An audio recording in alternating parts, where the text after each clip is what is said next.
All right, guys. Today we are going to be reacting to the great Thomas Sowell, discussing Germany, the secret behind the economic rise of Germany and Japan after Second World War.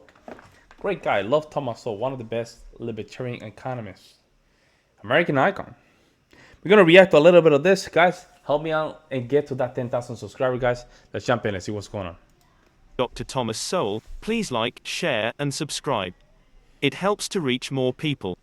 Have you ever wondered why Germany and Japan became economic powerhouses after the Second World War, despite suffering the greatest losers? As we shall see, there wasn't any rocket science done. To get beautiful citations like the one you find on the screen, please visit the website. Let's begin.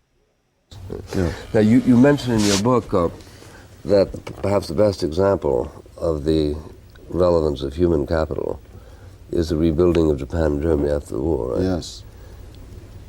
Your point being that there they were defeated countries with no capital, with no credit. No physical capital. No physical capital, and no credit. Yes. And here they are.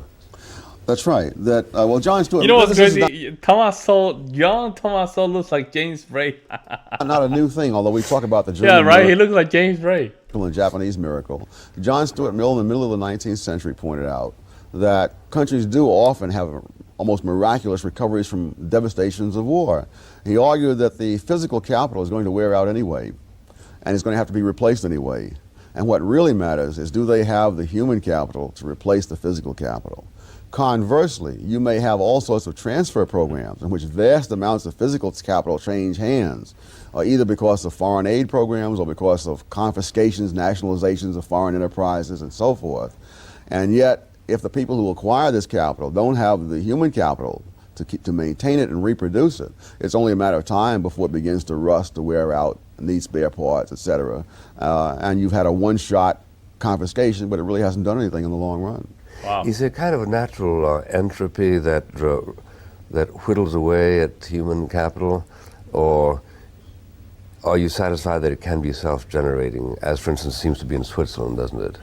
Yes, there is a tendency of this human capital to sort of be like water seeking its own level. That is, in a country where there's a great deal of a certain kind of skill, that skill will not be as productive as in some other country where it's scarce. And so you, for example, find the British developing the steel industry and the railroads, and then they'll move to Germany to build steel industries and railroads in Germany, and even to man them in the early stage, because there were no qualified Germans, if you can use those kinds of terms these days.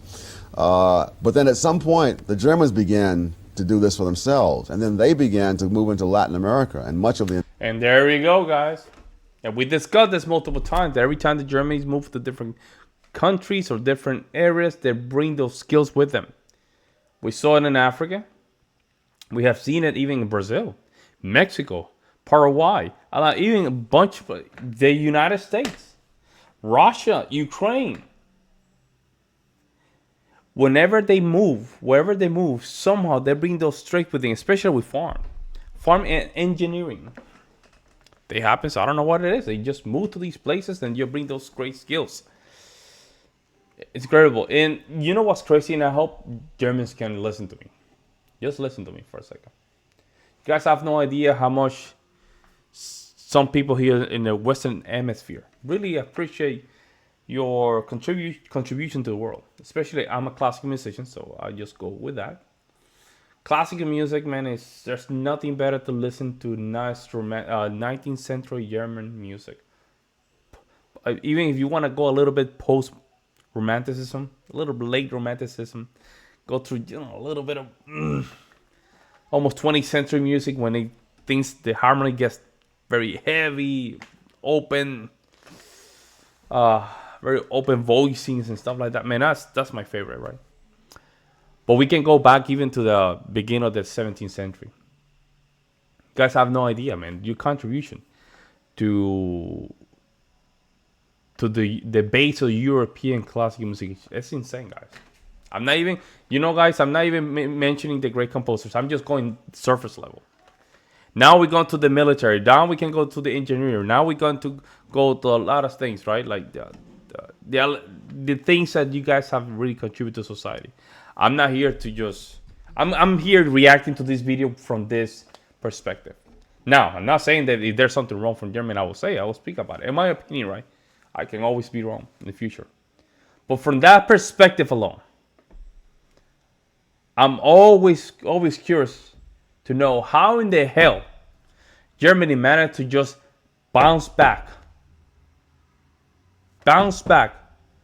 from the catastrophe of World War II. I'm always amazed. I don't even know how you guys did it. There's countries that has not been war for 400 years, and they still living like they're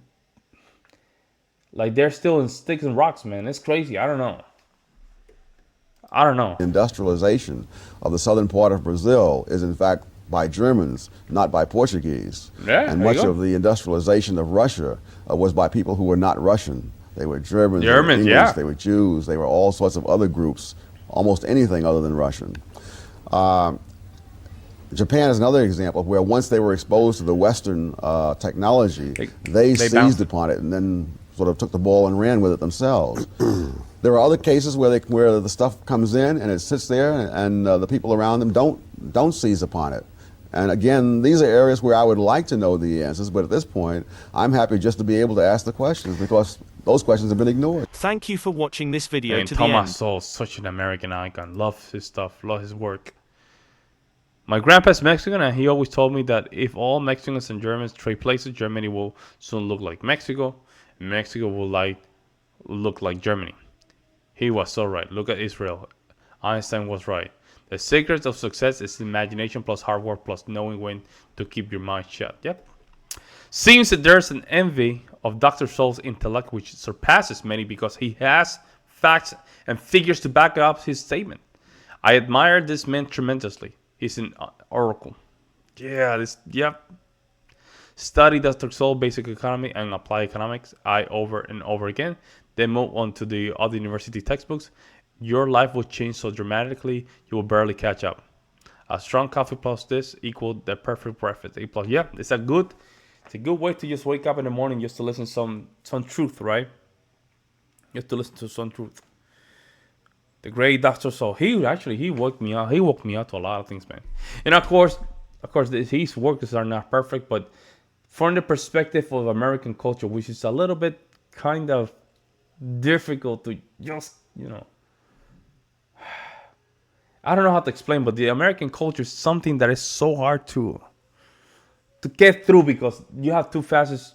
I don't want to just segue here into politics, but you have two sides. The argue and weird manners. But here we have good example like Japan and Germany, and we can point at them. And somehow Americans don't want to see it. Americans simply don't want to see it, man. But let me know what you guys see in the comment section below. Shout out to Dr. Sowell, one of my favorite American icons when it comes to economics. I would love to hear you guys' opinion. In the meantime, guys, I'll see you next one.